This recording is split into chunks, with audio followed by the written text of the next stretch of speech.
Bulletproof Radio, a state of high performance. You're listening to Bulletproof Radio with Dave Asprey. Today's cool fact of the day is that guided imagery or visualization now has some new research out that shows that 10 minutes of imagery can reduce your blood pressure, lower cholesterol and glucose levels in the blood, and heighten short-term immune cell activity, and even reduce blood loss during surgery and morphine. Or I should say in morphine use, which is kind of cool. So less painkillers just from a little bit of guided imagery. Kind of cool stuff. Today's show is really cool because we're recording live here at Bulletproof Labs Alpha on Vancouver Island. And today's guest is a friend and someone who's done a lot of work for me. His name is Dr. Barry Morguelan. And Dr. Barry is a gastroenterology and endoscopic surgeon from UCLA Medical Center, and he's spent 35 years in practice. So very well-credentialed guy who's traveled around the world teaching other doctors how to perform surgery without just opening someone up from navel to sternum, instead going in with a little endoscope. But that's not what we're going to talk about. We are going to talk about the fact that over the last 35 years, he's been traveling to China and learning these amazing Chinese energy healing techniques that make him one of 12 living grandmasters of his energy medicine tradition. So I'm going to ask Barry about that. You're going to learn what he's done for me. And Barry's not exactly a famous guy, but he's supported presidents of countries. When Tony Robbins goes on stage, quite often Barry's been in the back of the room helping him out. When I had the opportunity to speak on Tony's main stage, people said, oh, Barry, like everyone on Tony's staff loves you, Barry, because you've been there a lot of times. And when I first heard about you from our mutual friend, Jay Abraham, who's also been on Bulletproof Radio, Jay's like, I can't tell you what he does, just he does something interesting and unique, and you like him, go meet him. So we met and you put cups on me, you did all sorts of stuff that really most UCLA surgeons don't do. So first off, welcome to the show, and I want to get into your story. Thank you. Thank you very much for having me come. You graduated from medical school in 1973, right? Right. I started practicing around 78 and then began into gastroenterology and boards around the 80s. So really, I went full force, I'd say, around 1981. All right. So the year after I was born, right, you graduated from medical school, and you've been going out and working ever since then. Right. Yeah. And you searched the world, though. You didn't just go to China. What other places have you been to learn about energy medicine? You want the short version or the long version? Give me the interesting version. The interesting version, okay.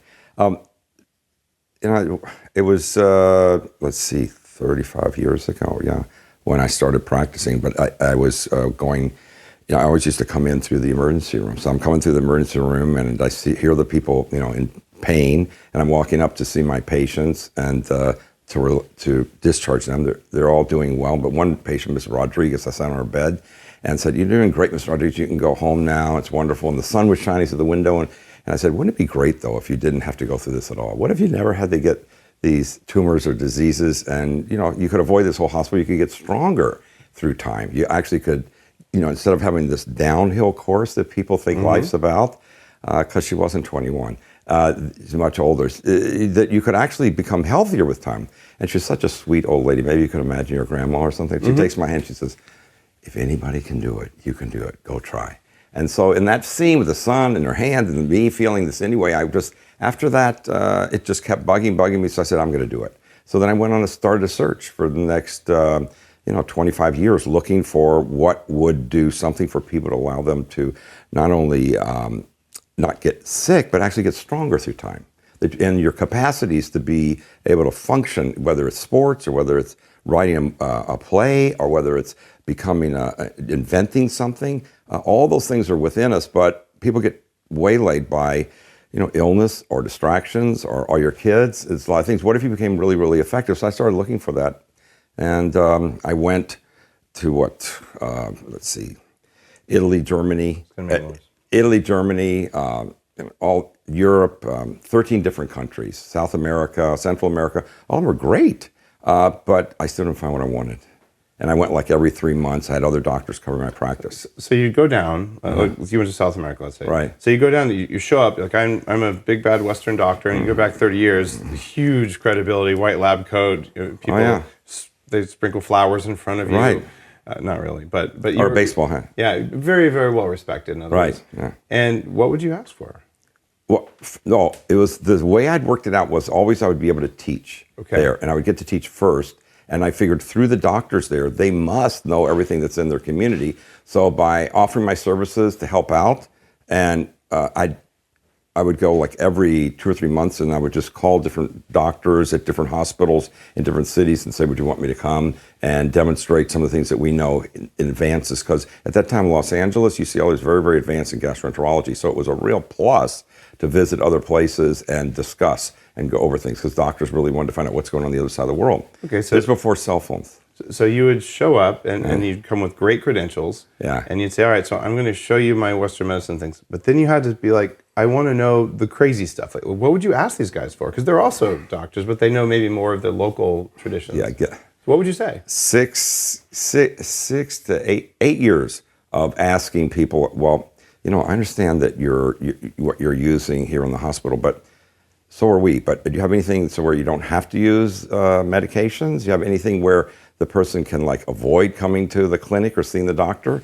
And in some places, almost every place had something interesting. I mean, France had aromatherapy, okay? And aromatherapy is great, but it wouldn't replace, it wouldn't allow people to get free of having to do this whole routine of getting sick, going to the pharmacy, buying drugs, taking the drugs, then have side effects, then have to take care of the side effects, and then maybe the problem's still not done. So time, money, everything's lost. And what I wanted people to actually be spending time with their family, spending time, at their job, spending time being, creative. So the goal was each time to say, what else you have? And so in Germany, they had wonderful electrical machines. You know about many of them. And sure. In those days, they had the Rife machine, which they still have. I've had one myself, right? And with like 150 things that you can electrocute yourself with, and you sit there like this.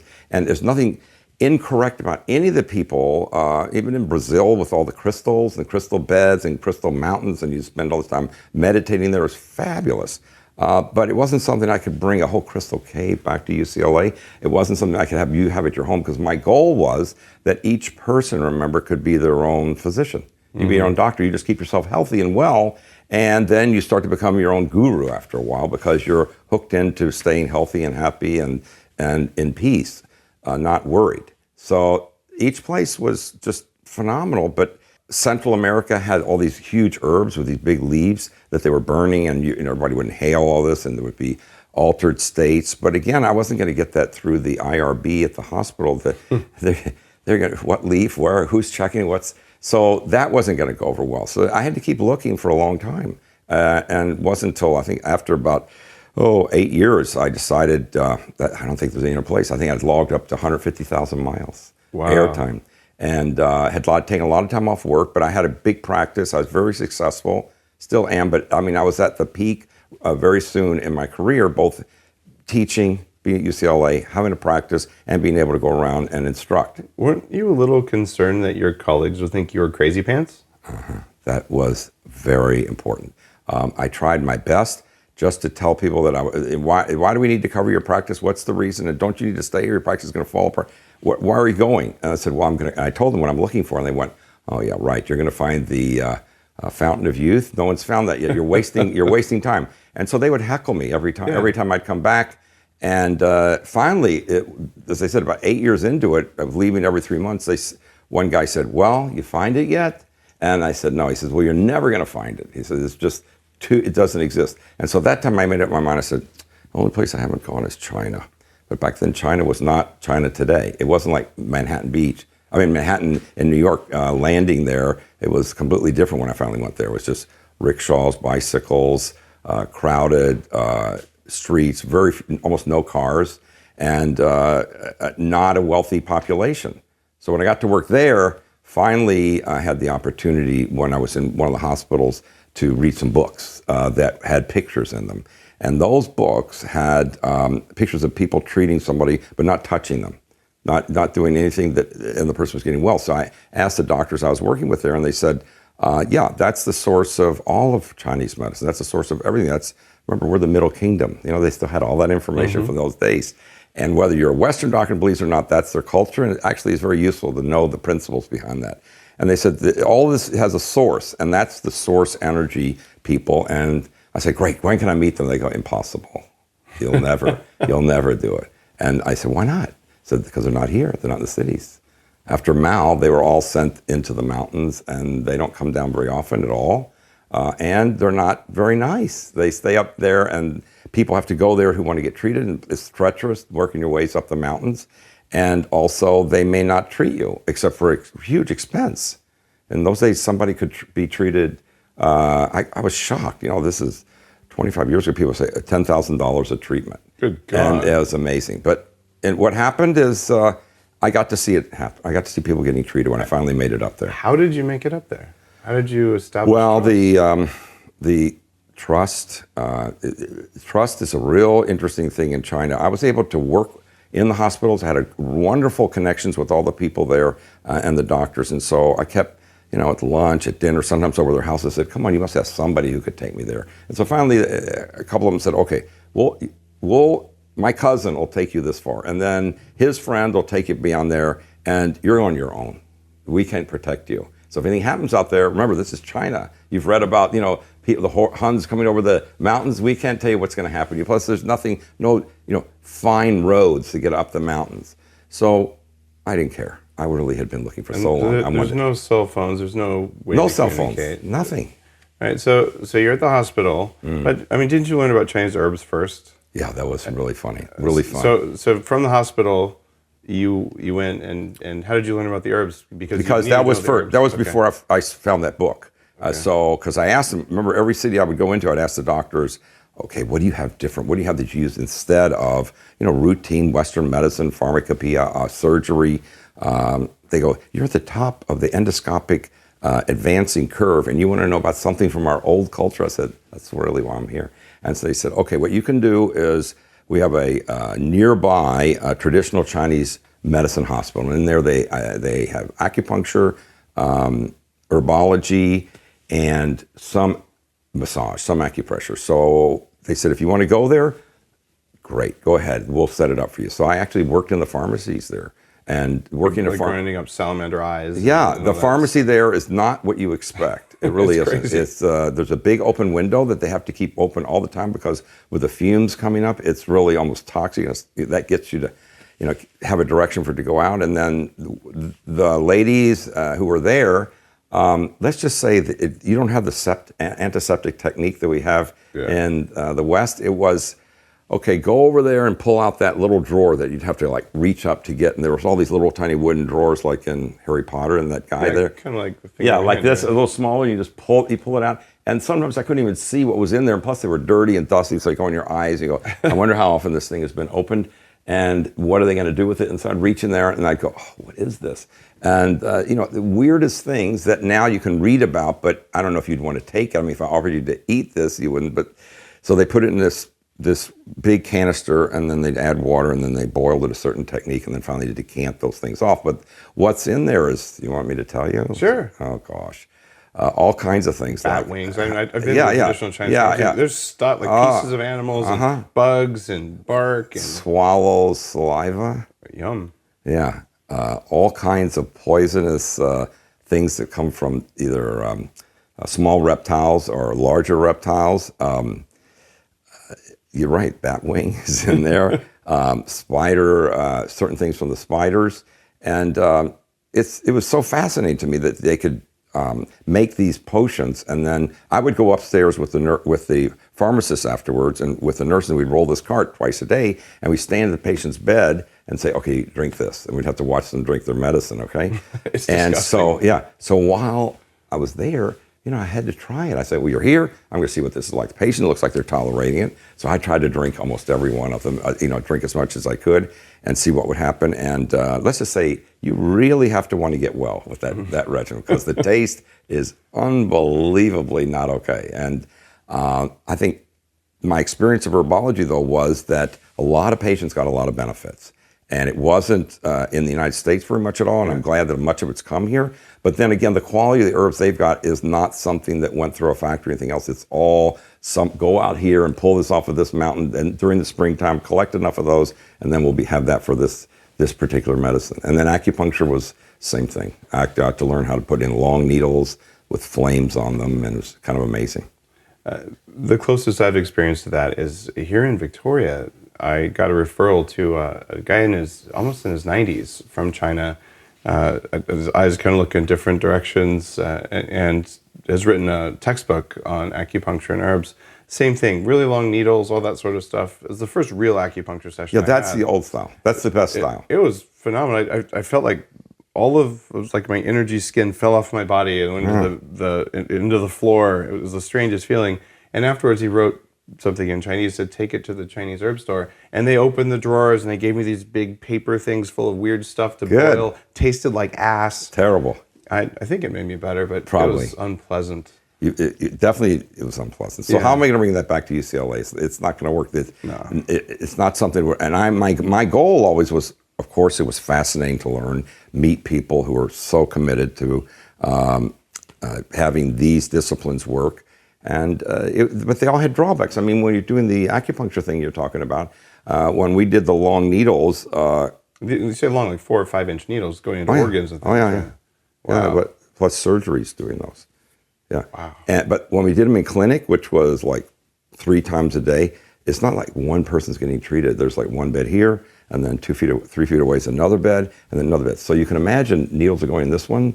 You light all the herbs on top of those needles. Moxibustion. The needle, well, there's different kinds of moxibustion, but this is one kind, right? Okay. And then put the needles in this one and the next one. So imagine 15 people in a room with all this smoke going up and a little tiny window in the floor they're on, or in the clinic, for it all to escape. So when you'd walk in the acupuncture area, it was like completely like this. You'd have to be used to seeing all kinds of smoke. Wow. Can you see that here? Is it mostly mugwort, or what do you use for moxibustion? All sorts of herbs?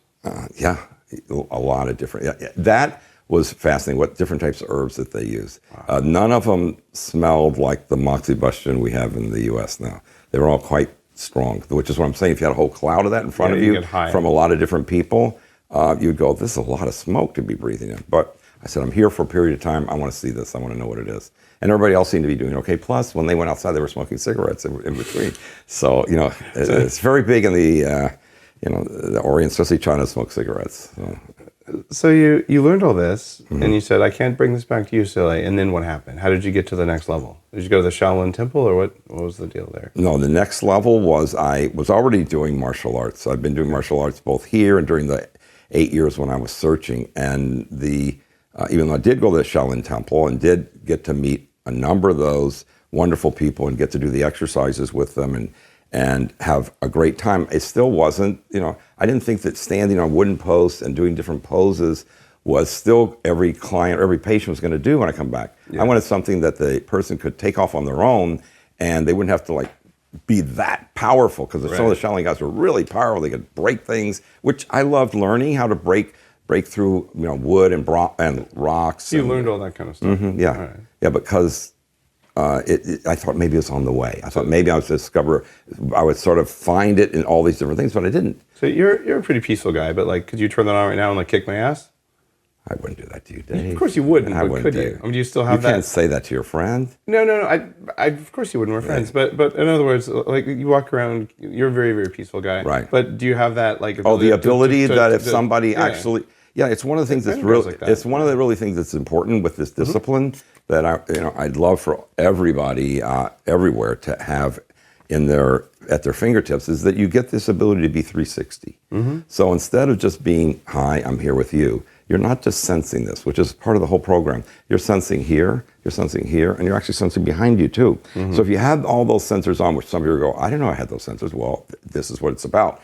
If someone enters this field, you'll notice it. You'll go there. The other day, Krista, who was with me, executive one of your assistant, right? Yeah, we're going through the airport and we're talking, and then I just said to her, "What is the where are we supposed to? Which one of these kiosks are we supposed to go in to board the plane?" And she said, "Let me check the ticket," because we got so engrossed we didn't even know where we were exactly, but we knew we were in the right terminal.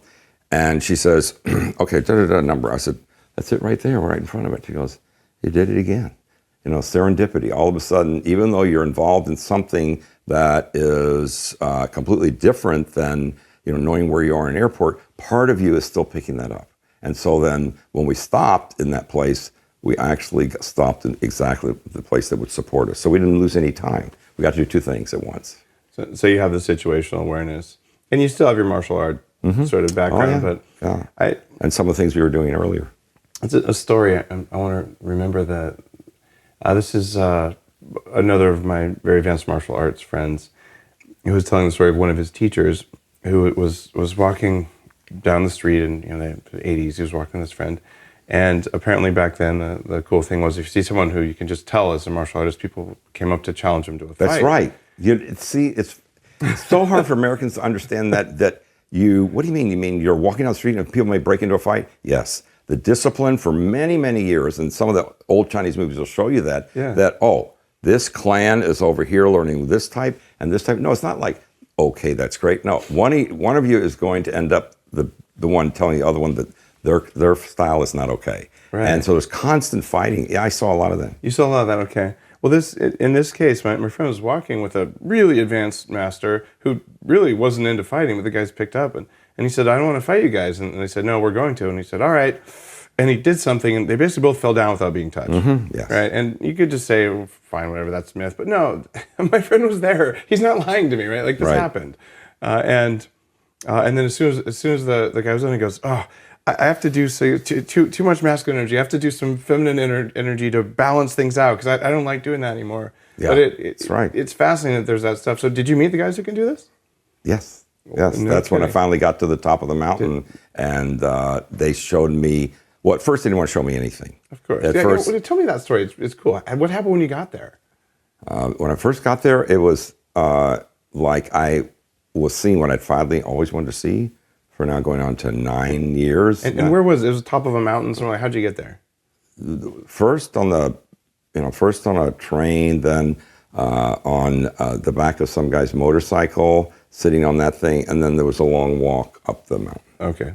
And by the time I got there, I was not certain what would happen after that. I didn't know if I'd be just, because they told me how much bad experiences you can have up there, but I did see as I was going up there, people carrying other sick people on different routes up the mountain. So I was going, well, okay, they're doing it, but sure, how are they carrying that person? This is like a monastery with imposing gates and all that kind of stuff? No, not such imposing gates, but definitely a monastery, and definitely some wonderful Chinese buildings with some great things in the ground that had the symbolism of the Tao, and also all the different positions to be in. It was drawings of that. It was fascinating, and I was just watching people actually doing the thing I've been searching for all these years and didn't even know it existed. So finally I knew it existed. So this was like the greatest experience. I was like happy, and they didn't even act like I existed.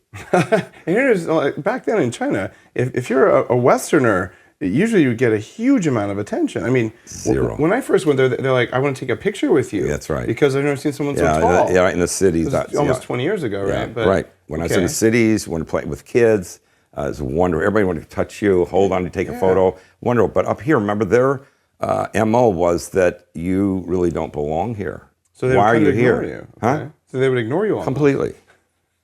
Completely. And they're all... But they let you in. They didn't kick me out. Okay. Let's put it that way. Right. And so I went, do I want to stay here with all this non-appreciation connection?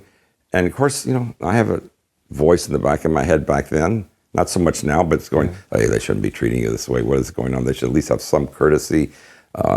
Rodney Dangerfield, no respect. No respect. But then, I said, I'm so excited about being here. I didn't care. And I remember the first days when I was watching them and seeing all the different things that could happen and wounds being healed right in front of me. And as a physician, we don't have that where you could not touch somebody and heal a wound right in front of the person. Did you get some cognitive dissonance? Like, did you question, am I really seeing this? Like, did you trust yourself? That's why I had to stay I took lots of notes, and I had to keep coming back. And they didn't throw me out. They sort of looked at me and a little slight sneer. The sneer got less after a few days, but mostly they it was almost no one to even ask a question to, because they really don't want anybody there unless you were going to be treated for some illness or some problem or some thing you need to break through on in your life. And also, there was the people who were there trying to get trained, and then there's the grandmaster, and then his first lieutenants under him, and no one else supposed to be there for a lot of reasons. Did they give you a bed? Like, how did you sleep and eat and things like that? You mean the first week or so? Yeah. Let's just say it wasn't so clean where I slept a lot. It wasn't so clean. Yeah, I wasn't really, it was sort of like a barracks, but not really a bed. It was just like a board that I slept on, but it was okay. I used one of those, I wrapped up some clothes or pillow and sat there, lay there, and that was fine. Because in the morning, everybody would be up doing certain kinds of exercises, which I knew from the martial arts, but these were different. The exercises they were doing, so I would just get the line behind the other, so, maybe 15 students that are there, and then everybody would look at me like, what are you doing here? Why are you here? But, I figured if they're going to throw me out, they're going to have to physically throw me out after this amount. And so I would just follow their exercises, and I would love doing that. And so then, actually, after a couple, 2.5 weeks, they started to connect a little bit with me. They would say, we're going to have lunch now, or something like that. Did you speak Chinese? Some, yeah. I spoke Mandarin a bit, enough, and plus I had my dictionary that I was always using. Okay. Remember, we couldn't do the iPhone thing where you could show things. And they were a little bit nicer in terms of letting me at least know when there was going to be lunch and dinner, because in China in those days, everything wasn't a very wealthy country, but everybody was very communal. Okay. It's communist, but it's communal. People hung together in a nice way, and that part was okay. But still, no one would answer any questions. If I asked a question, they would look at me like, we're not going to answer that. Maybe stay here 3 years, maybe we'll answer that. Okay. 4 years. You could see that the sneers never left. So it was sort of, I used to call it like the experience of a stray dog. Or there's actually a word they kept calling me while I was there, which isn't a complimentary term. But I learned to turn it around. Yeah, and so there's a thing called guilao. Oh, yeah. Guilao does not mean good. Like guilao means foreign devil. Yeah. Okay. So you're bad. You're a bad thing. So after a while, and my Mandarin's much better then, but I would introduce myself as Walsid Guilao. And everybody go, wow, why do you say that?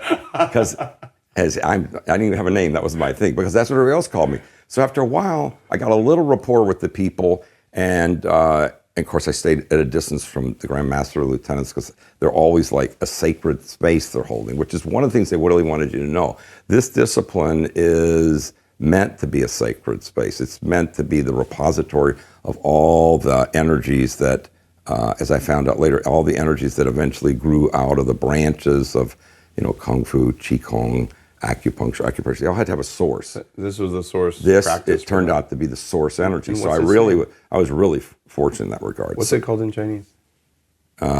English, I can give you.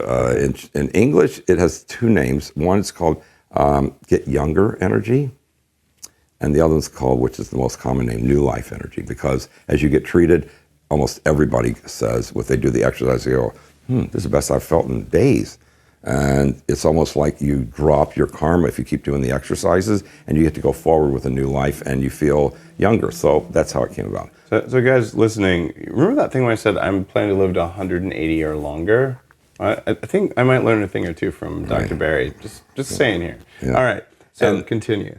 Well, there's a lot to say about that. Yeah. I mean, I have a lot of, remember, I don't know if we're going to get to that, but I came back to Los Angeles eventually after a number of trips there, and started treating people here. A lot of people did take photos before and after, and dramatically. When you treated people, you were like holding your hands over them and sending. Well, in the beginning.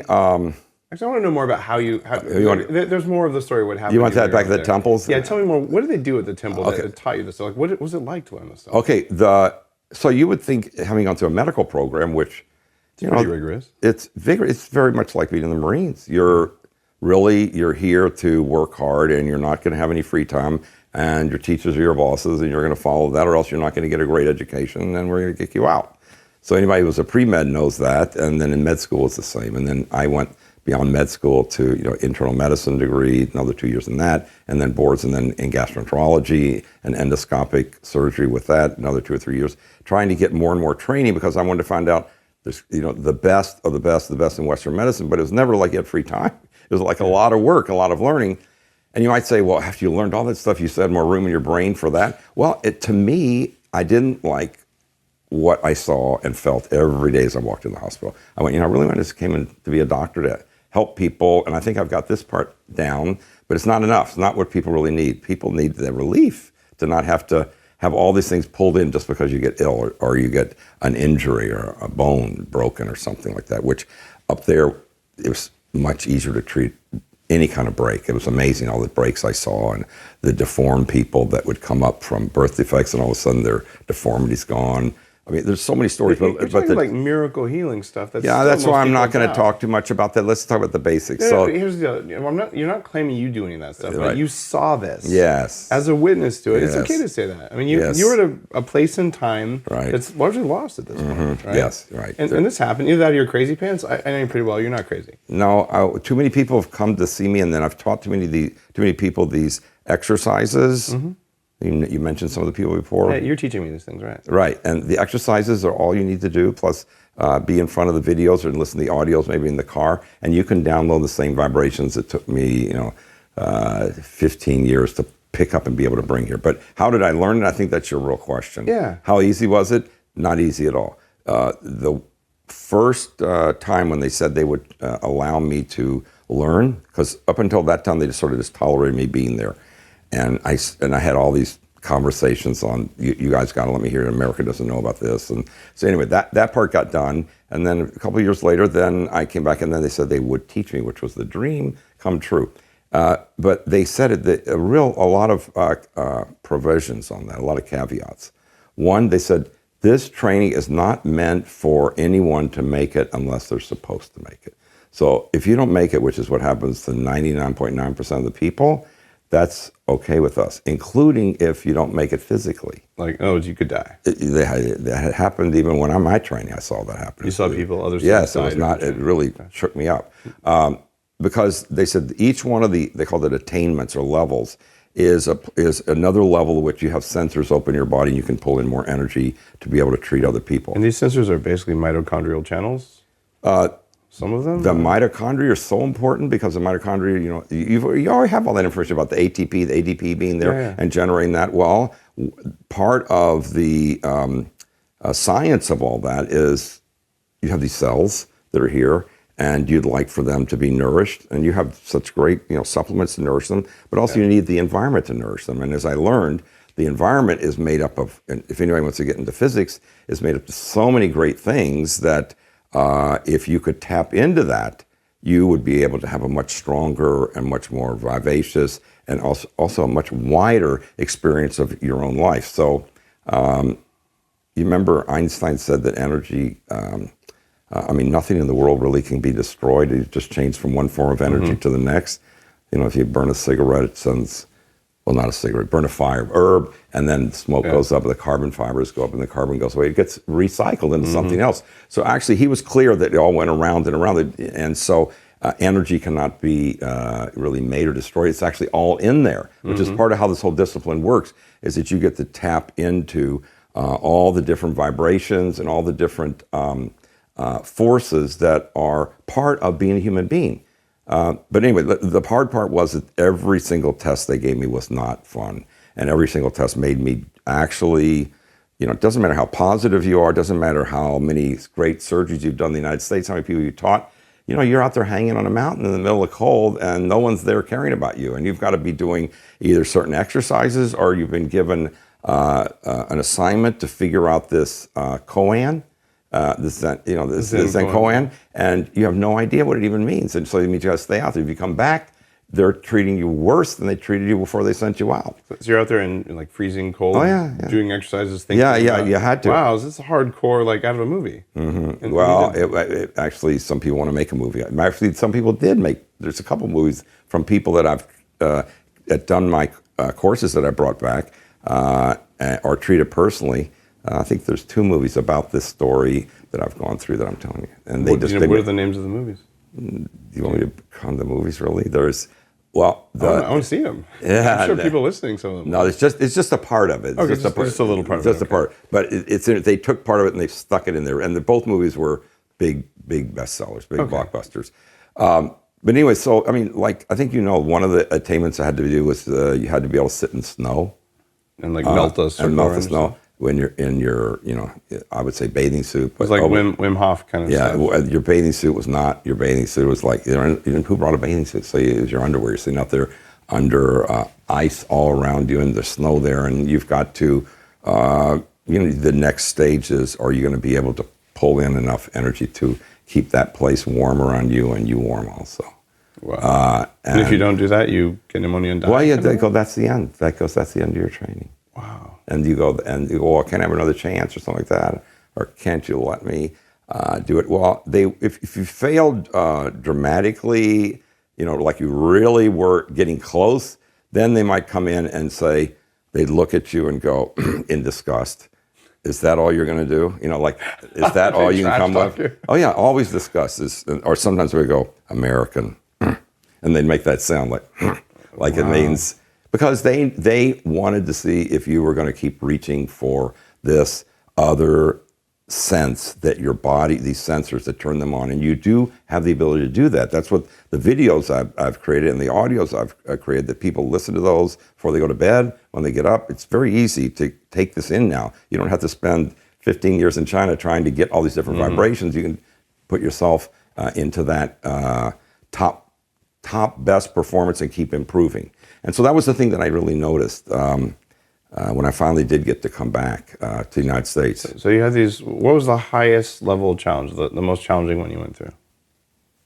Like eating snake venom or something? I don't know, like was the very, very... Yeah, rough? How did you know I ate snake venom? Just a guess. I did it in Taipei. There was more than one poison thing I had to eat and see what happens to you. And your lips would all turn numb and maybe... But I said, this thing's been around for 5,000 years. These guys are really serious about it. I said, I can tell when somebody's congruent and that this is something you should be able to do if you're pulling the energy. So it really is up to me. And, I'm here this lifetime. I'd really like to make this contribution for humanity. Let's try it. Let me see if I can do it. So I'm sure, do you ever eat scorpions? 3 times in Beijing, I went to go buy a fried scorpion, and they were never ready. It was always like when I was about to leave. So it's been on my list, but I've never ready. You know what that means? Yeah. Do you know what that means? Never ready? What? That means the chef says, we're not serving this to the public, right? And so, more than one time we'd go to this. I'll never forget. One time we were on this river, or right next to this river, and there's actually a restaurant that's not that pretty, but at least it was a bigger restaurant than the usual ones that we would go to. And sometimes I would get to order, but rarely, my own food. Whatever. They would always order for the table, okay? But they ordered everything for the table, and then they went, which means the Guilao is getting something different. So they torture you with the weirdest So food. I was thinking, they probably don't think I can eat that. They give me something easier. They figure you can't make it. We just don't want to lose you and, bail out. We're going to eat the strong stuff, and we'll be able to handle it. No, it's the opposite. They were always giving me something as a test. There was so many types of poisonous fish I had to eat, or be able to tell in your mouth not only what you're eating, but whether you can swallow it or not. So you'd eat some things you couldn't swallow and spit it out, or you better. Wow. So there was and if you'd swallowed it, you would have. You would have probably seen a GI doctor, because your throat would have had so many of these little tiny fine spicules. Wow, so they're really pushing you. Yeah, you had. Wow, do you see what happened though? By pushing me, I either had to keep making a choice. Is this real?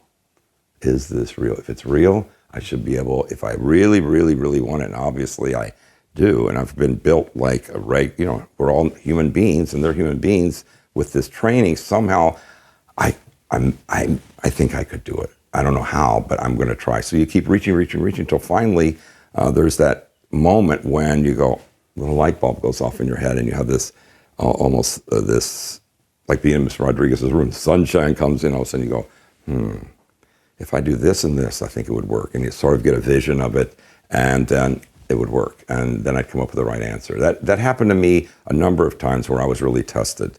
There was physical things. You had to be able to stand on your hands.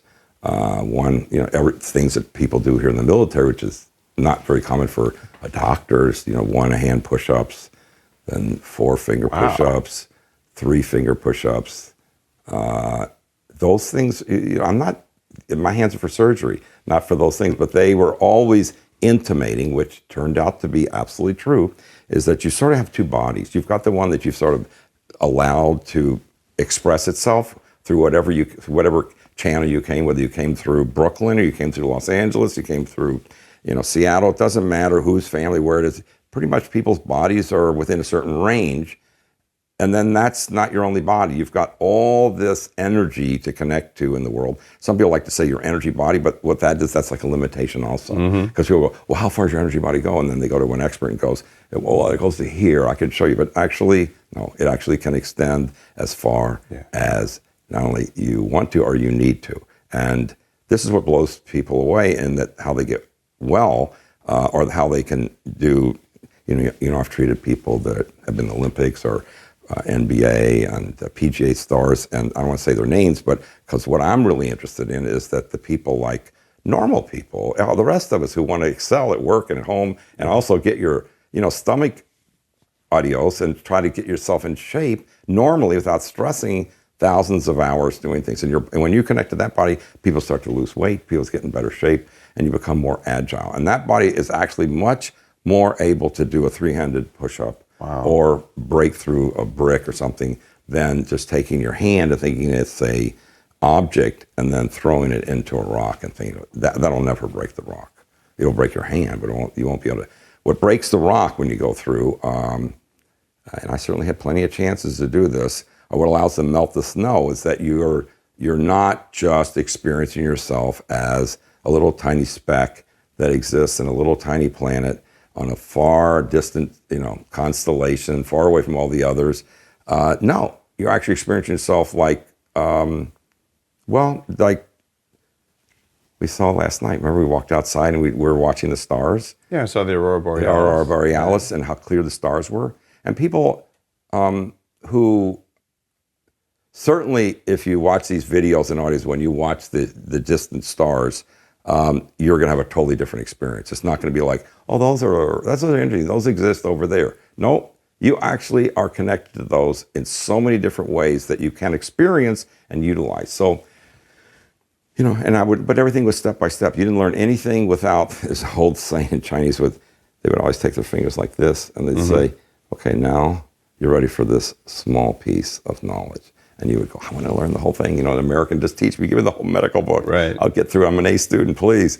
And this is all we're going to give you. And you'd go, all right. And in our mind, we demean it. But the truth was, they're correct that you would have to get through this to be able to go to the next one of those, to go to the next one.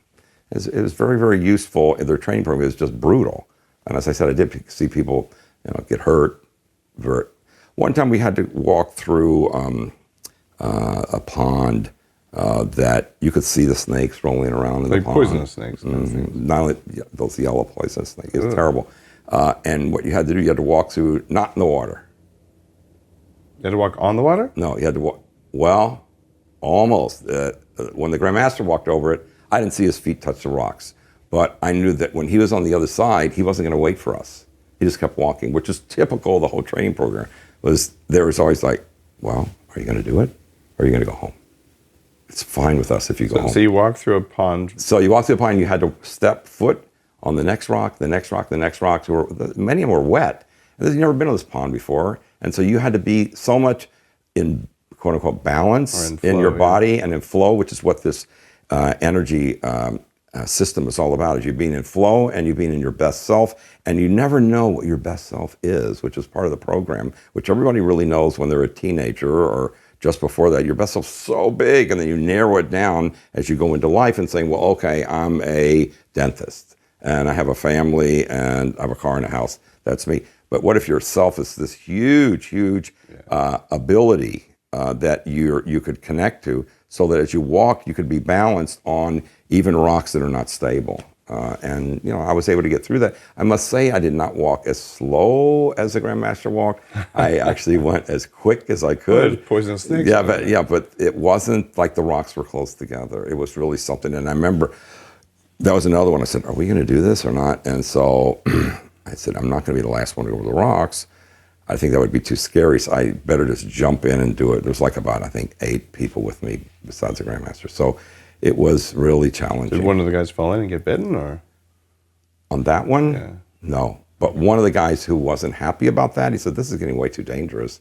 He's one of the people that actually got very hurt. And then another guy who was just had a problem with the sort of the toughness of every stage that they never let up. It wasn't like, oh, well, you've been here for a couple of years. That's great. You can be here for 50 years. We don't care. If you don't get there, then you weren't meant to have it. You weren't meant to either deliver it, which was, I don't think I was going to ever resist anything they said, because I wanted to see if it can be gotten, I want to be able to get it. And remember, they would not tell me much in the English fashion. It was all in the, how much could you pick up from what you just saw? How much could you pick up from what you just felt? How much could you pick up from what you hear? Training. Not just feeling, but sensing what else is going on, what else you see, what else happened. Did you notice how the atmosphere in the room, even though there's no reason for it, all of a sudden took on a glow and all the walls are glowing for about 5 minutes? Did you pick that up? Did you notice the difference in smell in the room? Like, so they're training your awareness. Well, and the energy that you actually, people notice that. The people that I've trained and the people that do the videos and audios often speak about that. Okay. They speak about, it's like this better smell comes out while I'm doing my exercise. I said, yeah, it's almost like you're next to the ocean and you're getting some type of wonderful perfumey oxygen. And why is that? Well, if your body's operating in that equilibrium, you're not making so much toxic waste. And I have sort of a love story on this. Yeah. This guy and this gal who was in the course doing it at home. Sometimes they'd see me maybe every year or so. But after about 3 years, they said, our intimate life is so much better. And I said, really? That's great. Fantastic. I said, that's part of this discipline, that you get to feel your partner and be closer to him or her, whoever you relate to. They said, but it's really funny. When we kiss in the morning in bed, we don't have bad breath at all. And I said, really? And I said, no, our breath doesn't smell. And then other things about our body, the armpits and all this stuff, has changed. They said, you think that has anything to do with it? I said, what do you think? What do you think? How else is that going to happen? The body runs better. You didn't change your diet. Yeah. So all of a sudden, your organs are now functioning correctly. And therefore, much of what we know in the background about how wonderful our lives and who we could be, we sort of have this knowingness, but we don't ever get to express it and see it here in real life. Well, they were getting to see it in real life in bed in the morning, which is great. One of the things that I've noticed, if I go into some really deep meditative states, I first noticed this when I was doing the 40 years of Zen, the neurofeedback stuff.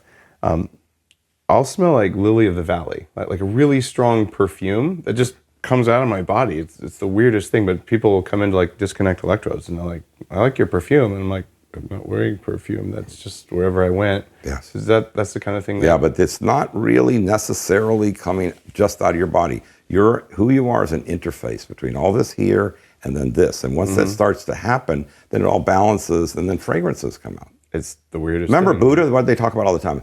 All the sutras talk about this great fragrance that came about him, and where he walked, there was different types of flowers, lotus flowers. What they're trying to say is that what you're talking about is that he was emanating that fragrance around him in the field, and everybody could tell it. So that's how that was how they sensed it. Okay, that was their sense. That's how come that. But see, almost every single thing that we have handed down to us from ancient Chinese lore, going back to where this discipline started 5,000 years ago, all the way up through Lao Tzu and all the different people who were participating in this over the years, it's all written not so easily to be understood. It's actually written in code. And it's actually written in a way that you need to know, well, why did he write that? Oh, they put lotus blossoms there. Well, that's nice. A lot of people put flowers there. Or the lotus blossoms came from his feet. They just appeared. No, that isn't it. What it's about is, if you're in this space, what's going to happen? Your fragrance is going to change. It's a clue. That's what I never thought of that. Okay. Yeah, it's a clue. Okay. It's a clue. So if you go to certain temples, there's zillions of flowers everywhere. But the people that are putting them down, after they've gone off their shift, then they go out on the street and get in an argument with the guy who gave them a ticket on their car. Because they thought they did the flower part, the homage, and that was going to be your connection to, which is a wonderful thing to do, to whatever you experience that you want to have happen in your discipline, whatever your spiritual or physical discipline is, that you're using some fragrances from flowers, or you say you're doing meditation, But then you'll notice people that come to me always, and they say, I'm doing a meditation class and it's really tailored for me and I like it. And it's just what I've been doing for a long time. And I understand that this discipline that you're offering people is a fast route to enlightenment. I said, yeah. I said, but how are you doing with the meditation? He said, well, I notice I stay in a great state for about an hour until somebody gets me upset after I leave. And then I still can't control the anger or upset that just sort of reflexly happens. That's the forgiveness thing. Yeah, and I've gone through, my church, I've gone through other disciplines to try to catch this. Would this fit in? I said, yeah, whatever. It has nothing to do with religion. It has nothing to do with race. It's all who we are as people. So actually, over the years, I've had every race, every ethnicity come through there, So you talk about a fast path to enlightenment. So you went through all this aggressive training. So, do you consider yourself enlightened? No, I think enlightenment's a process. But at least I know where the road is. At least I know. At least I know what the path is, and I know that we're on a mountain that has no top. And it has to be that way. So it's a continuous process. Yeah. Well, if you look in the universe, just go ahead and look out there. You'll see that, doggone it, it's expanding, and it keeps expanding. And then people found out that the more we study it and try to get closer to the end of it, infinity keeps going farther and farther out. How's that happening? Because we're part of the whole dynamic. It's be like looking at the back of your head is what we're trying to do. But that's simplifying.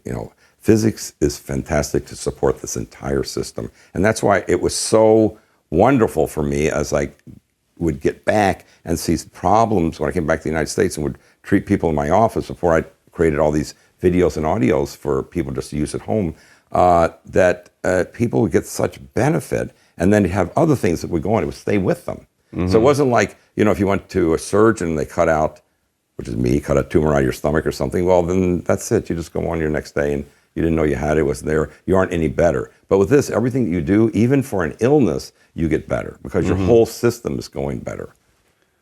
So the first time I did a treatment with you, I didn't really know what to expect, but I've done I've done ayahuasca in South America 20-something years ago before it was cool, and all kinds of things that are kind of off the grid because in a similar way, maybe not quite as in depth as you, but I've looked around when the stuff that I thought was going to work didn't work. And so I suspend my disbelief, go into your office, which doesn't, at least your healing office doesn't necessarily look like a typical surgeon's office, right? It's got jade bowls and crystals and herbs and all sorts of cool stuff in it. Also, right? There's some flowers there that people bring all the time. Yeah. The whole place doesn't look like but I have two offices. One is traditional, correct, complete Western, and this one is like 95% this discipline. Yeah. Yeah, and you're giving me special tea that you've charged up, and I sat down and you said, all right, lay here, and you I was kind of going to an altered state. You were clearly doing something, and you put cups on my back. Did a suction and all sorts of stuff. And when we were done, I'm like, all right, I know something happened here. And then you said, no one can touch you for 2 days. Yes. What was the deal? What 2 days plus the day you're there. 3 days total. What did you do? Well, what treatment did you get that day? What was that specific treatment? Yeah, like translate what you did, because my experience of it was, all right, I went into some sort of weird floaty altered state. You're doing some stuff. You're mumbling some stuff I can't remember. And I'll talk about the changes I experienced afterwards. And this is the stuff you do for presidents and NBA players and all these like some pretty heavy duty, powerful people. Yeah, all the people you mentioned in the beginning. Yeah, a lot of different. Very famous. And I only did this because Jay was like, Dave, you have to experience this. And Jay Abraham, if you guys haven't heard the episode with Jay, he's like one of the most powerful marketing guys in history, like very well known, helped tens of thousands of companies, and also a good friend. And so I trust Jay. And so he said, just meet Barry. So what did you do? Like for people listening, just tell them what you did. Okay, this harkens back to when I finally came back to the United States and was given the opportunity by the grandmaster to treat people. So I started treating people very similar to with you, but I would just tell them, would you like something really great that would help you because you're not getting well so quickly? The treatment I would do in the beginning was a little more clandestine than the one you had, because I would do it all with the lights off. So anyone would see anything I was doing, and I wouldn't use any of the cups. The only reason I use the cups is it allows me to go faster, so I can treat you quicker. It doesn't need to be there. I can do it with you, having cups, without cups. If we do it close together or even at a distance, which for a lot of people goes, oh, that's really strange. But if you understand how the whole world is not so unconnected, you'll start to get a sense like, well, maybe there is a way to connect to some people. Maybe I have had an intuition once in a while, and then my son had the same intuition at the exact same time. How'd that happen? I wonder. Maybe there is some way of transmitting. I wonder how you do those energy wires. So with you, just like with the other people, first we were going to work on the very important parts, which is give you the, open your sensors in your body to pull in energy yourself, not only for starting that day, but it's going to get stronger and stronger as the sensors start to open more. Because you're built with these. It's just that they close either at the young, right about 5. 5 and under is somewhere on there, it starts to change. And then people, you'll notice in their athleticism, you'll notice in their communication, you'll notice in their ability to do certain gymnastics, it changes. And people, what happened? Well, you're getting older. Everybody has this thing, you're getting older. And that's this whole discipline's about, life's not about going downhill over life. Life's about, you can get better and stronger as you connect to more of this. So for you, I took all the places that were obvious to me that would really benefit by the getting the energy, so that like the liver would perk up and the kidney would perk up, all those things that I wanted to get the energy opened in those sensors. And then also the ones that would give you more of a chance to have super clear thinking. Because I knew that was part of your, your whole creation of your business. Remember, back then, it's not like it now. You've done tremendous. I'm thrilled. But because this energy does allow you to have massive creativity. I've had people come to me who are, they've written 3 songs in 3 years and lived in a garage and came to me with just gym clothes on, with their only clothes, and said, you must help me. I heard you can help me become creative and successful. And so I said, okay, what do you want? They said, well, I need to write the songs for this album that I've been trying for 3 years. And then, I said, really, are you really going to do this? If I give you, if I open up all these sensors so that you can pull in the energy, you're going to have to do the exercises afterwards and keep doing it if you really want to be that powerful, that successful. We did. And his dad called me. He says, you got my son out of the garage. He's been a bum for, I think it was like 24 at that time. He says, he's been a bum. I didn't know what to do. His dad's like this sort of very successful man, but he didn't know what to do with his son. And in less than 3 months, he had to send me on the cell phone every day that he was doing his exercises, which he could have lied about, of course, but that doesn't mean anything. In less than 3 months, he was able to write 12 songs that he'd never been able to write before. Wow. And you'd say, oh, well, somebody all of a sudden just got the motivation, and you're a positive thinker. And this isn't about positive thinking. It's about accuracy. This is about being in reality. So he then went out and tried to get his songs appreciated and get a manager and have people listen to his songs. And within less than 9 months after that, this is a guy who couldn't do anything before then, is an unknown, he got the Rolling Stones manager to review his stuff and to give him a consideration. And then the Rolling Stones manager, and he thought that they weren't the perfect fit, and so he referred him to somebody else who's actually a well-known name. And then eventually Radiohead.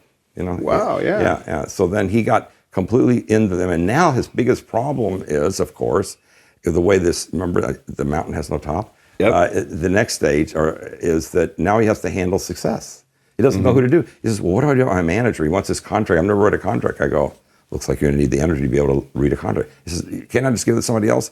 I said, you want to hear the stories about people who don't read their contracts? Right. He said, but I have no training. I said, all of life is not just the training. The training is redevelopment of our talents. But you do have the talent to understand things better than you think, just like the music. And so he eventually was able to read his contract and determined that his first manager really hadn't written the contract the way he wanted it. And then we sent it back to him. It wasn't the way he wanted it. And always he got it confirmed by another lawyer, but at least he knew what it was he was going through. Can you imagine if every time somebody sent you a contract or a bill or something you're getting involved in, you could tell whether they were really on your side or whether they were writing it just for, to try to help themselves. Wow. So he's doing great, really. And that's the creative part. It just comes out. So for you, I wanted you to have the creativity to be able to go forward. I think you're writing your second book, or one of the... Yeah, I was working on Headstrong. Yeah, you're working on Headstrong and also a number of other things. And my goal is to have those parts of your body that would keep you, not only keep those sensors open, but they would continue to stay open. And that's the whole goal, that you keep getting better day after day. So what happened with you after the treatment? I came home and said, sorry, Lana, I'm not going to kiss you. And she's Yeah, then I went over like a lead balloon, huh? yeah. Who's this guy? No, she was really cool about it, and it was interesting. You said I could still touch the kids. Yeah, they're still pulling it all in. That's why it's so Yeah. great. That's why, how many people want to pick up a baby? You can't resist it. Yeah. Because you know what the field is like? It's intense. It's they're wonderful. babies. It is. How many people want to hug a bride if she'll let you? Because all of a sudden, it's fantastic energy that is there. And actually, I use that with some women who don't understand the energy, but they've seen something happen to their friend who now looks younger, and they were considering plastic surgery, but their friend looks better and didn't have plastic surgery. So she wanted to come and see if these exercises would work. And I said, well, look, do you have pictures of yourself as a bride? And they go, yes. I said, do you have pictures of yourself like most women do before when you're trying the dress out and you're where they're fixing the dress to make it for you? She says, oh yeah. I said, why don't you compare those those two pictures? And she said, you're right. As a bride, I'm like glowing and I'm beautiful and I'm great. I said, you didn't change the dress. It's not the dress. What happened? You're not drinking alcohol. You're not on drugs. Why are you looking wonderful here? And here you're just sort of looking, okay, neutral. Because you're now, whatever sensors are open now, you're pulling them all in and you're emanating this gorgeous persona. Wow. So what I experienced, I came back and just the amount of friction in my relationship with Tom. I have a pretty good relationship with Lana, but we're married, so things aren't perfect with any marriage, and we put a lot of energy into it. But it just, the amount of effort it took got a lot. It was just a lot less effort, and she certainly noticed a difference as well, and commented on it, which was kind of cool, and yeah, just stuff got easier. And a big part of my belief in Bulletproof and just in life is that, look, struggle is wasted energy. You're not supposed to struggle. You can allow things to happen. And almost everything I do, supplement, advice in books, all of it is about, can't it be easier? Yes. Like you shouldn't have to push so hard. And I did notice that some things just got easier that I didn't realize where I was pushing. But I'm like, oh, look, it just happened. So this is all non-quantitative, qualitative stuff. I don't know that I could measure. Well, how about your relationship since then? Has it been going on the skids, or is it actually still maintaining some degree of increased connection? It's definitely better, right? Yeah. And that was, and I've had other people who you've treated, who I know, who've said similar things like that, and it's, wow, okay, that's interesting. It's part of the big eight that the thing's involved with. The big eight. What's the big eight? Well, the energy itself, this discipline, the source energy, the source for acupuncture, tai chi, all those things. There's like 8 major areas that you can definitely see something happening dramatically. So first would be, you want me to go into them? Yeah, please. First would be like your health, which was my main reason for going there. Mm-hmm. So as far as diseases, being knocked out by colds, being knocked out by allergies, being knocked out by any kind of injury, maybe even martial arts, if you get that problem with these exercises or watching the videos, the audios, the disease either comes in for a much shorter period or it just floats through and you just notice a little uneasiness till finally, maybe after a period of time that you don't even have the problems that everybody at work is having. So your health stays better. And then actually we had a 93-year-old lady who broke her hip. Mm-hmm. And, Lucille, I hope you're out there listening to this. She broke her hip, and so she called me and said, I'm not going to be able to go to the next lecture or get my things because I'm in the hospital. And they say with a broken hip at my age, it's probably going to die. It might not be good. And so I said, Lucille, just keep, if you can't do the physical exercise, you can watch the videos and you can still listen to on the app, the audios that keep playing, the breathing exercises. Just, you're talking about videos and apps. And so Dr. Barry has a series of audios and videos that I've used where I'm translating here, but you basically take the energy stuff that you learn and you put it in them. Yeah, it's in the medium. And they're recorded. You do a live thing in Austin and you record there. And so you listen to these things, meditation sort of things, exercise things, but there's something else in there that's hard to quantify. That's what all the meditating people say. They went, well, I meditate, and you can use these before your meditation. It'll change the whole thing. That's that whole enlightenment path. Then you'll start going up the stairs of what most people call the path of enlightenment. So people, let's go back to health. People with health, it didn't matter what their age was, including Lucille, she got voted the number 1 patient in the hospital. They gave her an award. All the nurses didn't want her to go when she finally left. because they said, I don't know, we sit with Lucille and we feel better. She's much older than us. Usually we're older, cranky patients. It's horrible. And they go, it's like always sunshine in here. And finally, I actually called Lucille and said, what's happening? Is it going? Are you going to go this or that way? She says, no, doctors, I'm healing miraculously, from my broken hip. And he doesn't think there's going to have to be anything done other than some type of physical therapy. But he doesn't know how he's never had a patient like this, especially at my age, since my bones are not that strong. And so I told him, and I said, oh, that's great. What did he say? He said, keep seeing that doctor or doing those videos and audios, because obviously, I've never seen a person in this age group bounce back like that. So one of the 8 was health. What are the other ones? Yeah, health, and you want to have vitality also. Okay. So it really doesn't matter what you're doing. You want to be like ready to go for it. So like I had, there was Joe who came in, and he's a tailor for many, many years, and he's always leaning over his sewing machine. And, he has sort of the curve of the back and everything. And he's an older guy. He's about 70. No, he's 80. He's 80. Well, we're up here in age now. So he's 80. He says, listen, I've enjoyed your audios and videos, but I have a goal. And you're always saying that we have more inside of us that we haven't pulled out, that we know is there and we'd love to have happen. And I said, yeah. He said, well, I've always had a dream to be a pilot. And I said, really? Fly an airplane? Okay. Yeah. I said, fly an airplane, huh? He says, yes. So is your wife okay that you want to do this? He goes, she's a little bit iffy and wants to know, she wanted me to talk to you because I have to pass the physical and then I got to be able to do all the other flight tests.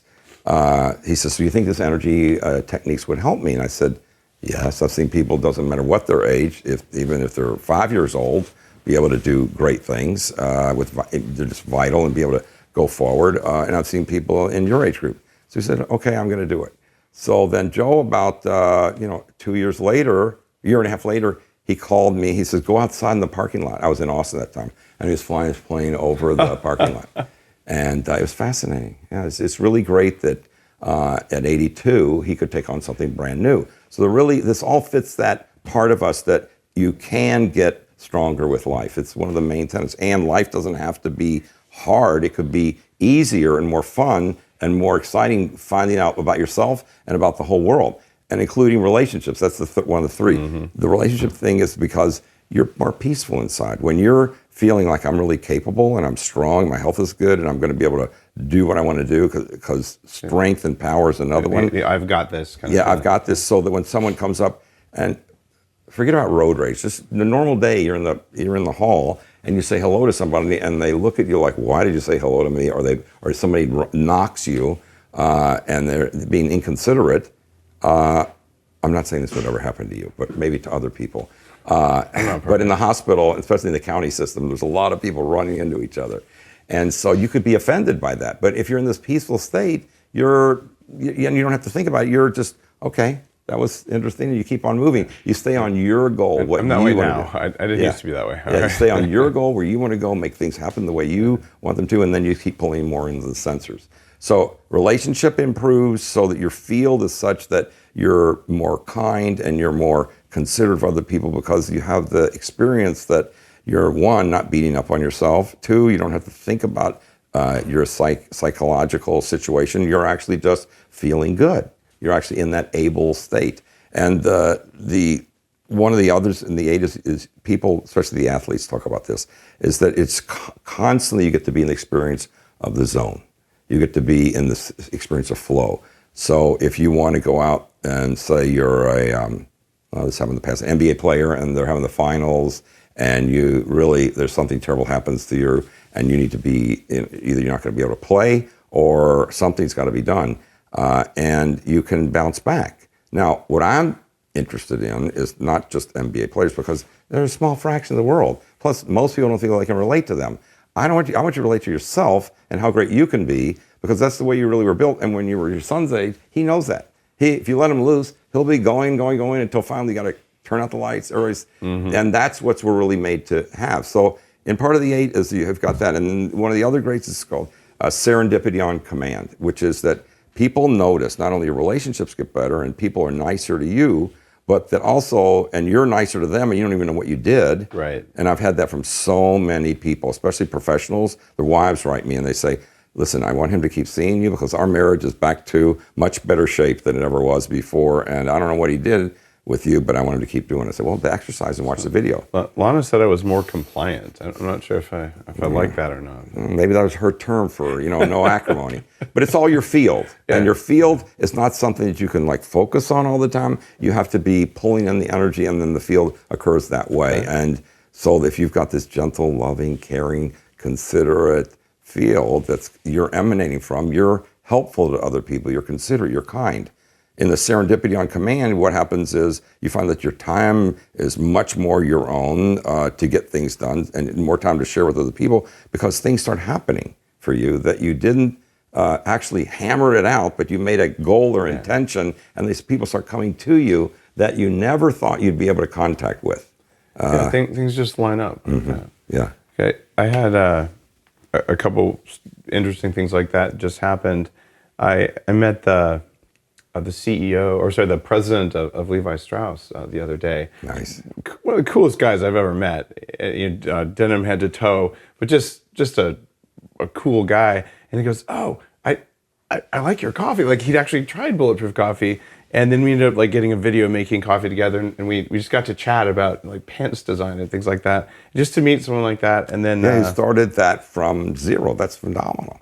Yeah, and then the guy from the movie The Mensch that just came out, I met him, Shep Gordon, Alice Cooper's agent, same thing.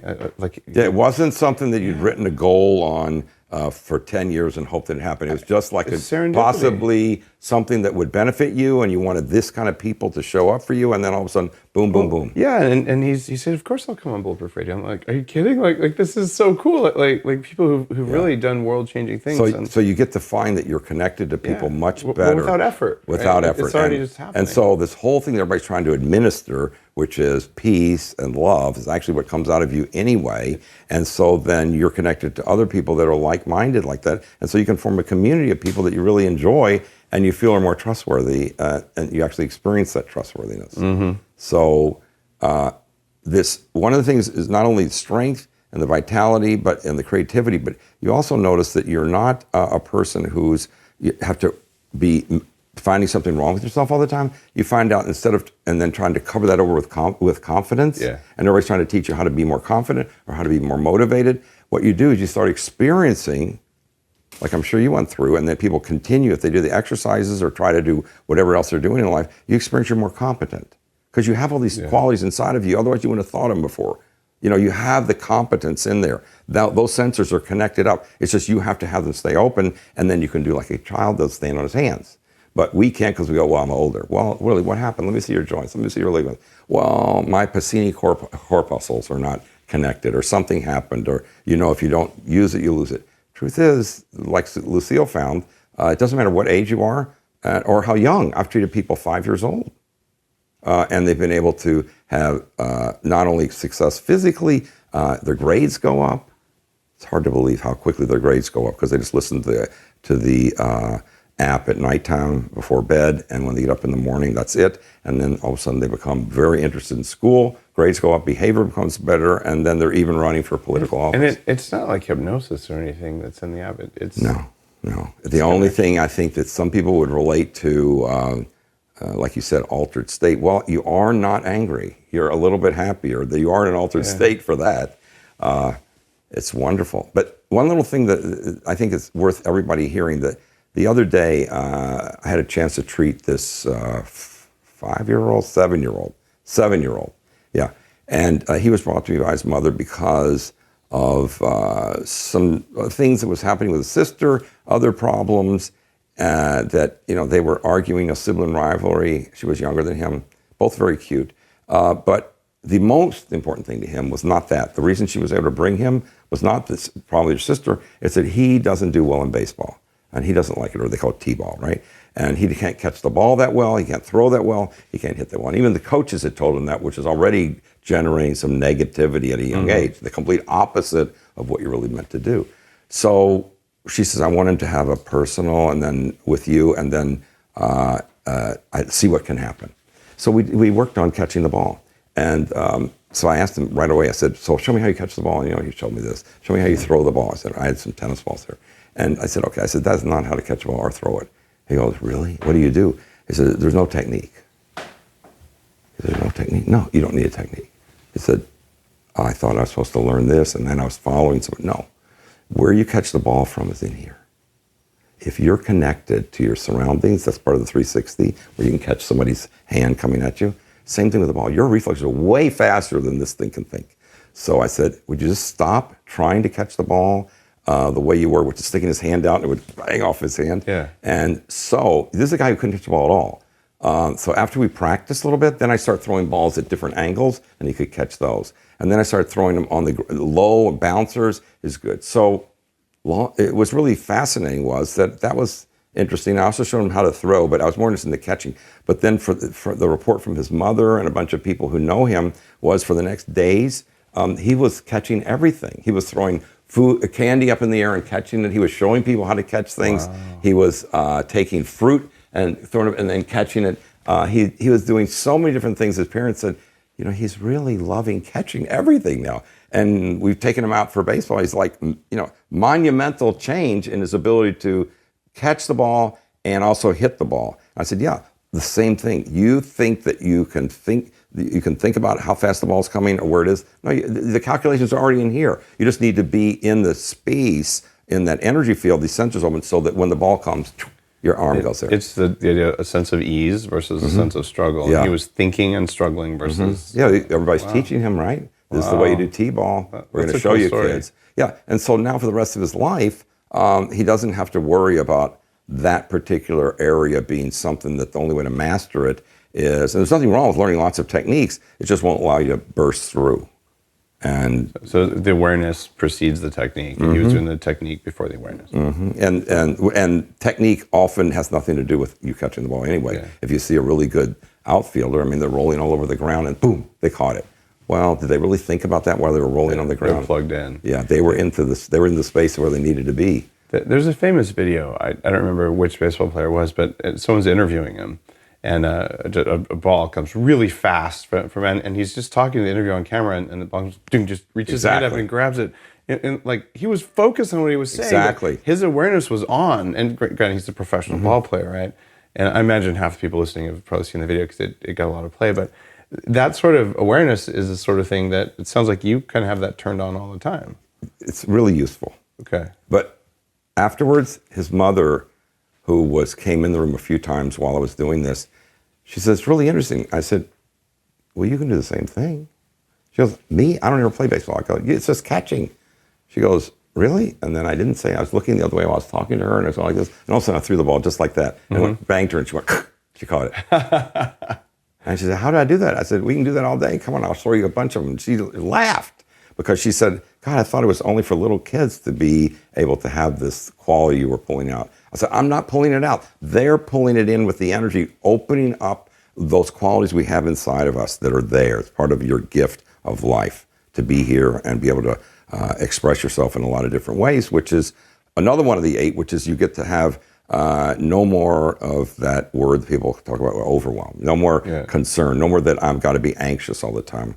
We have one lady that, you would love this lady. I mean, I would say her name, but we'll just say she's a really attractive, thin woman from the Middle East who was about to fail out of medical school. Okay. And so she came to me and she said the anxiety medicines aren't working, the psychiatric help isn't working, and I live with my parents, and somebody said that you could help all this severe anxiety. And my grade, I have test anxiety, my grades are terrible. And she was the lowest in her class. And so I said, yeah, this will work in that area. We've seen it with people much younger than you, that your brain opens up and you can start to pull things in easily, like catching the ball. Right. So she, over a year's time, did the exercises. Her grades not only got better, but she ended up graduating in the top of her class, which is hard to believe, but it's true, and getting a position of either she was the president of the class or some large position in her class after that, after being a low person down here in terms of her competence. But see, the competence was not where it came from out here, the confidence came from within, and so therefore her confidence went up. So she got off all the medications too. She's no longer on those medications. And better story, I think the last part of the 8 is in terms of relationships. She says, well, I'm feeling so great. I think maybe I could leave my parents' home and not live there. Strike out on her own. Yeah, and she said, but they've got it very, it's a Middle Eastern religion, I won't say which one, but it's very serious that you stay within this clan and we tell you everything what to do. And she said, I'm afraid of their wrath. And I said, just use the energy and you can communicate like you were talking about when you go home with your wife. And so she did, and they had a peaceful separation. She got her own condo and worked out. And then the next thing she wanted, well, you think I can meet the right guy? I said, sure. We have people ask for that I get letters on that every year. People telling me, and I've got pictures you see in the office, all those couples here, they're people who found their soulmate. Because the energy allows you to be more attractive to the people that you want to be attracted to. That's the trick. So your soulmate all of a sudden gets closer to you, and then all of a sudden you're feeling, I really feel great with this person. So people swipe right more often on you on Tinder, is that? I don't know Tinder, I'm sorry. But I do know they have. That was a joke for the millennials who are dating with apps. That but you can find, but people have been able to find them on the apps, I've heard. But the point is that it's wonderful that you finally get to find the person that you want. Well, anyway, she actually then finally fell in love, okay? Beautiful. Well, not so beautiful. The guy isn't of that religion or of that race or that ethnicity or anything. But she pulled it off. And so then they had this big wedding that the family just said, oh, we're so glad. 1, she's not, so anxious and nervous. 2, she got through medical school. 3, she's a woman on her own and we can trust her. Which is really what I think all parents really want. Yeah. They just don't feel they can trust their wonderful child to actually miss all the dangers in the world and still be successful and be happy. And they want somehow to think that either everything that the parent did, they want to reverse it, or they actually want you to just do exactly, and both of which is impossible because you're a different, unique being, which is what counts. So, so all those in the different categories of what the energy is valuable for, it comes with the treatment, just each one of the treatments that you go through, or the different audios are specific for certain problems, certain things you want to have happen, like brighter intelligence, less, more time, your time management becomes easy, you can multitask. So the treatments you do are usually for people at a certain level of success. They're really expensive. And you're treating some of the most powerful people in the world, and the school that you come from was to protect the emperor of China. Like this is some high-end stuff. So these are people who got one-on-one treatments, but what you've done is you've basically taken this stuff and you've put it in videos and you teach it in larger groups, so it becomes more accessible to people who aren't fortunate enough to be able to fly to LA and get an hour of your time. Yes, I was so worried that people wouldn't make the what do you call leap, or at least investigate that it was possible to do it through a medium like a listening or watching a video, that it was possible to embed it in there, but they had disbelief. So what I did is I collected testimonials over the years, and I wouldn't really come out like now, be on the radio or talk to people until I had over 10,000 testimonials of people in every one of these areas where they didn't matter whether they're 5 or 95. I have all those different levels where the people have had successes in each one of these areas we're talking about. So then I felt confident enough to come out and let people know, this is here for you. This is what I want everyone to do, and it's not even difficult. It's easy. You just have to, like I was showing you earlier, you take 5 minutes in the shower or 5 minutes before you go pick up your kids and do some of these exercises. Interesting. It's not hard.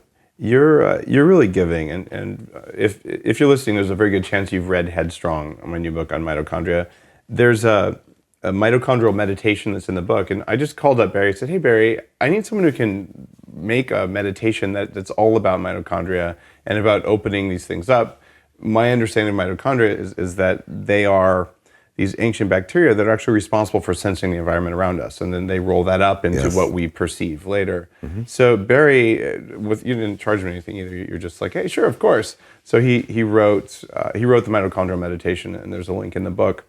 And you decided also just to gift listeners with some of the exercises, just so you can try this if you want. Go to energyforsuccess.com/Dave. There's no financial deal, no relationship. Awesome. Barry's my friend. He's my teacher. He's my energy medicine dude who charges me up when I need it. and I can call him, and he does stuff that honestly you would think it wouldn't be possible, but appears to be possible from my perspective. So energyforsuccess.com/Dave. We'll put it in the show notes and on the blog and all that kind of stuff. And this is just a gift, which is, and thank you for offering that to people.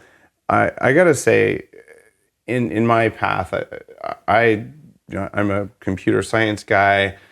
I studied artificial intelligence before we like to call it that, something called decision support systems. So I'm pretty geeky and have a relatively high skeptic meter, but also I'm willing to try anything because I also know that just whatever mechanisms I think work, there's probably something I don't know about, which is why I've done maybe 20% of all the strange stuff you've done. So there's something to what you do, and I can't exactly say why or how it works, but I do notice that there's a pretty potent effect. Well, I think all of us, just slight point here, I think all of us, when we see a hurricane, we go, oh, isn't that exciting? Isn't that interesting? Somehow God, Mother Nature created this force that goes around. I wonder what's in there. And as you know, the energy that's in a hurricane can, light up a city for a period of time and even more. And then we all see energy flowing through, used to be through wires, now it's through Bluetooth in the air or Wi-Fi, but you don't see it. You don't feel it. And this is, everybody's getting there. It's closely. It won't be long till they can go, well, maybe there is vibrations that are possible to detect with my body. Maybe I am a tuning fork. Maybe I am a tuning fork and these vibrations are here, and the ones that the sensors are open for, then you can go with that vibration. So if you want to be a better artist, even though you've already had 2 careers, we have people that go out and be artists and sell their paintings. We have people that get married at, we had a guy got married at 70, found his soulmate. Wow. Yeah, it's really, really great. And he'd never met her before. He just started 70. He said, can this work for me? Because, my kids are grown and my wife passed. And so I'd really like to find the greatest woman. I said, okay, great. Do you know what you want? He says, yeah. Do you know what things you really don't want to? And he says, yeah. I said, so I think we can do this. So you start doing these exercises and then follow them. And it should be, within a period of time, you should find the right person. He says, well, there is one thing I got to tell you though, Doc. He said, I don't have a car. I said, really? You don't have a car, really? He said, yeah, I ride a bicycle sometimes, but I'm a rider. So usually I just walk up and down a few blocks, and I work at the coffee shop. And then I don't go very far because the Whole Foods isn't too far either. I said, that's great. Why are you telling me that? He says, well, I want the woman to be in that area so I can find her because I have no place to go anyplace else if someone's going to drive me. I'm 70 years old. And I said, okay, so you want to have her within a certain distance so you can meet her? He said, yeah, that's what I want. So we have, I think it's going to be on the website, his entire testimonial about how he did meet the woman of his dreams, walking down his own 2 blocks away from his house, where a friend of his, he was talking to he saw the guy who was talking to some woman who actually lived in the house. And then they got into connection. And then you're in this space where if you meet someone of like heart and mind and their sensors are open towards love and relationship, this is what happens. So now they're a permanent couple, and they've actually gotten married. Very cool, Barry. Within walking distance. Well, this has been a fascinating interview, and I've got to ask you the final question that I've asked every one of the guests except like show 87 or something, where I forgot that one time out of 420-something different shows. 420 successful shows. Yours are... That's a lot of them. Well, I don't know. I hope they're all successful. 420 shows anyway. Now, if someone came to you tomorrow and said, look, Barry, I want to be better at everything I do. Like, I want to perform better at just being a human. 3 most important pieces of advice you have for them, what would they be? The 3 most important things, I would say the first thing is you need to open your eyes and wake up to the fact that all throughout life, you've had this, at least maybe no one told you directly, but it's in the culture, it's in the cultural milieu, that your life is supposed to go like this, and then like this, and like this, and like this. For people listening, it's like up, down, up, down. Well, up, down, but always in a declining down. Okay, right. So that the down is never back up to the next up, so you keep going down till finally it's over. Okay. So that life is not that way. It does not have to be that way. Life can be on the way up, up, up, and you can get stronger. You can fly a plane at 82, 83. You can heal, your bones can get stronger. You can be able to do, you can find the love of your life at 70. All those things, if you're just being a human being, that you can do those things, that your life does have so many things in it that are able to be fueled by this energy. So if you just connect with this source energy, with all these vibrations, your life can just zoom forward in all those areas we talked about, which is a real freedom. Second thing would be that I don't think there's a person out there that won't agree that, well, you may be a great business person, you may be a great athlete, but there's other areas in your life that you really would like to have great, because that's what we all are. We want this balance of being able to see both, the trees and the water and hang with our family and our kids and be successful in business and be healthier and become more creative. So in all those areas, you're not limited. In the past, someone convinced you. Someone convinced you could do maybe only so many. Mm-hmm. But inside, that there is other ones. You know that there's more things that you want to accomplish. You know that there's a mountain that you want to climb like I climbed, and that you in certain different areas. And you can do it with this energy. It isn't like you're limited. You don't need confidence and push that on yourself and say, I'm positive, I'm positive, I'm positive. Although it is good to be positive, you need to experience your competence, and that's what these exercises do and the videos do. So there's a way to get to it. And then the third thing is, Third thing is that in our lives, the way we've sort of been instructed, just like the little boy playing baseball that wasn't successful, we've been instructed pretty much that, it's going to be hard. It's going to be hard. You're going to have to practice 10,000 hours, and you're going to have to do all this work, and then maybe, kid, maybe you'll be as good as this player from the past, but maybe not. You better study his videos. Versus life can be so much easier and have flow, and you can be in the flow state all the time. You can be in the zone all the time. This thing that people want to get with mindfulness or meditation. So many of those clients have come to me and say, this whole thing bypasses the long road to getting what people want in mindfulness or what they want in meditation, and it augments them so that they're able to get the benefits from it easily, and they stay with it. Even people that are very religious. I've had priests, rabbis, monks come and they say, it doesn't affect your religion, it makes it more visible and experiential so that they can really go out and do a better job in that. So those would be the three biggest things. Beautiful. Mm-hmm. Barry, thanks for being on Bulletproof Radio, and thanks for the work you've done for me, and thanks for gifting some of your exercises for listeners to try, and thanks for writing the Mitochondrial Meditation in Headstrong.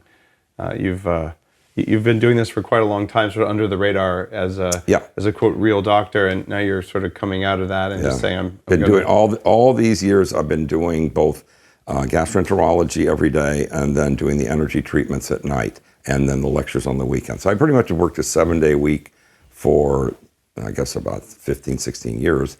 And the energy is the only way to do that effectively. Otherwise, you'd get upset, burnt out, or you certainly would lose your verve. I can call you at 1 a.m. and you're up just like I am, and people don't understand that kind of energy, and it's it's phenomenal. I didn't always have the level of energy I do now, and certainly some of your work is a part of it. Having mitochondria that function is a big part of it. Yeah, that's wonderful. Being able to make power. Yeah, massive support from your supplements. Keep the mitochondria going like they need to and growing, just like all your material says. And then at the same time, well, what are they also supposed to do? Well, they're supposed to be pulling in this energy, not just making it from a certain piece of food or vitamin that you took. They got to go together. And it comes from the environment around you, which is fascinating that epigenetics is teaching us that. And your 5,000-year-old tradition, look at the world around you. What's it doing to you right now? And what are you doing to it? And that's what it comes down to. And that's why even Western medicine finally came around with some things like this, where they say, well, y'all probably should go out in the sun a little bit because you're getting vitamin D deficient. And why? Because you don't take in enough sunlight. What is sunlight? Energy. Yeah. What does that energy do? Your body absorbs it into the melanocytes, and then those sites make these little crystals with ATP. Mm-hmm. And if you have enough ATP, you make those crystals, and then you have a nice covering in your skin of color that protects you from, X-rays and things like that, radiation. So it's already there. It's just people don't want to look at it because they go, it can't be that way. It would, but it all fits together. I've had scientists come to me, some in Silicon Valley, where you've spent a bunch of time, who were working on other things, and they all say, this allows me to stay creative much longer during each day and be able to come up with some things that they really want to contribute to humanity. And it's profound stuff.